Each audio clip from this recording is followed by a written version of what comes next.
Hello, Sally Ann from PT Skills. This bite-sized topic is on blood pressure. So grab your pens and notebooks and get ready to make some notes. And as always, there will be a task at the end. So let me share my slides and we're good to go. So CV system, blood pressure.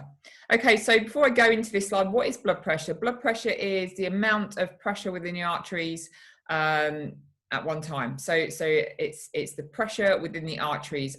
Blood pressure is read with two figures, one above each other. So it's a pumping phase over the receiving phase. And we'll go over some of those readings in a moment. So it's the amount of pressure within those vessels when our blood pressure is taken, I guess. So let's have a look. So first of all, I want to go over cardiac output.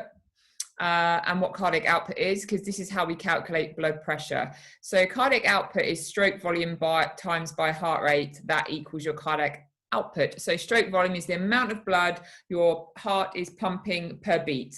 Yep, so that is your stroke volume. And if you times that by the heart rate, you get the cardiac output, which is the amount of blood that your heart is pumping per minute. Yeah. So that's just a quick revision on those. So therefore, blood pressure is cardiac output times the total peripheral resistance. So peripheral resistance is the resistance within the arteries, and that equals your blood pressure. Okay, so if our arteries are more dilated at a bigger space, there's going to be less peripheral resistance than if they're constricted and they're smaller. Okay, so that is how we calculate your blood pressure. So let's look at normal blood pressure values. So normal, if we look at optimal, we've got 120 over 80. So systole over diastole. So it's always the big number over the small number. Systolic is the amount of pressure within the arteries and the pumping phase. And diastolic is the amount of pressure when the heart is receiving. So systole is pumping over receiving. So that's how I always remember it with blood pressure. The amount of pressure when heart is pumping, the amount of pressure when heart is relaxing.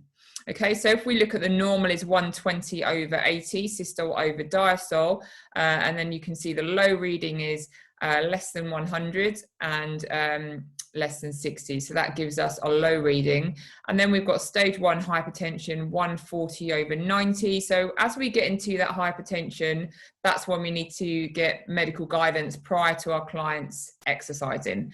So bearing in mind, we could have white coat syndrome. So your client could come in really nervous or really stressed, and that could give them a high reading. So it's important that we try and relax our clients for 5 or 10 minutes before we're taking their blood pressure as well, just so that we can see what their true optimal, if they are within the optimal range or not, because other factors may impact on the blood pressure. So you will need to know like which is normal, what is high with it, because I'm sure there's going to be some questions on that within your theory. So make sure you know this chart, and that will be one of the tasks that I'm going to get you to do at the end.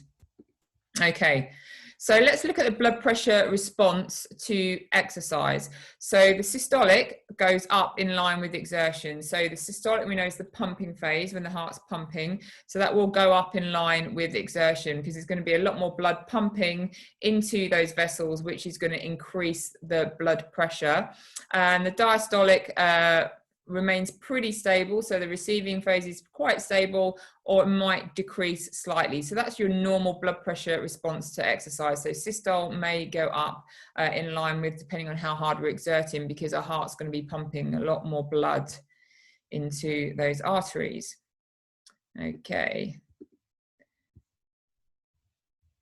Abnormal responses to exercise. So heavy weight training and isometric exercise. So heavy weight training where maybe we're holding our breath. Isometric exercise where we're isometric, if you remember, it's no change in muscle length. So we've got contraction of the muscles, but there's no change in muscle length.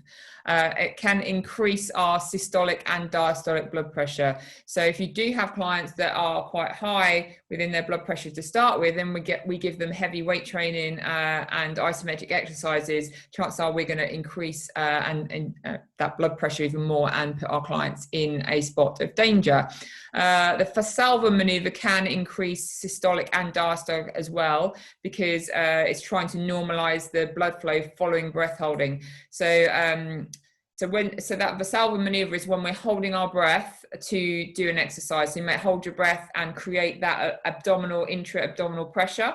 But when we release that intra-abdominal pressure after our big heavy lift, it gives a surge of blood back into the heart, and that can impact on our blood pressure there, and therefore the body's trying to normalize that, and that can have a negative effect with our blood pressure and push that too high.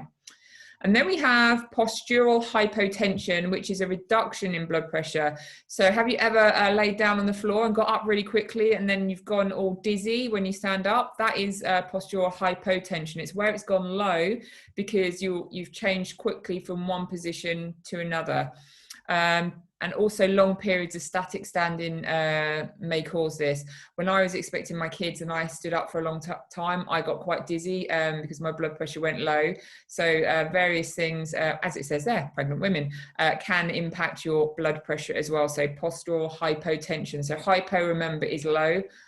Hyper is high. So that would be low blood pressure. Long-term effects of exercise on blood pressure. So aerobic exercise, circuit weight training can reduce or normalize that blood pressure over time. So if you have someone who has slightly high blood pressure, then exercise can help normalize their blood pressure. Heavy weight training, when used on its own, does not appear to reduce resting blood pressure over time.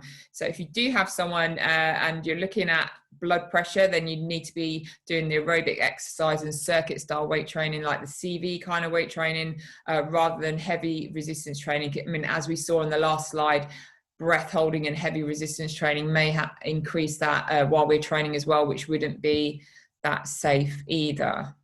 Okay, so that's all your long-term effects. Okay, I'm going to give you a little task now. So in your own words, what is blood pressure? Maybe give a normalized reading for that. It's you know, blood pressure is. The blood pressure reading you would need to seek medical advice. So what reading would make you send your client to their GP to get a note to say that they can exercise or to have their blood pressure tested? That's important that you know that. And yeah, what is the optimal blood pressure reading? So just a brief description on blood pressure. Within that, think write down what is systole, what is diastole, so we know what both of those are, and what blood pressure reading would you need to seek advice, and what is the optimal blood pressure reading.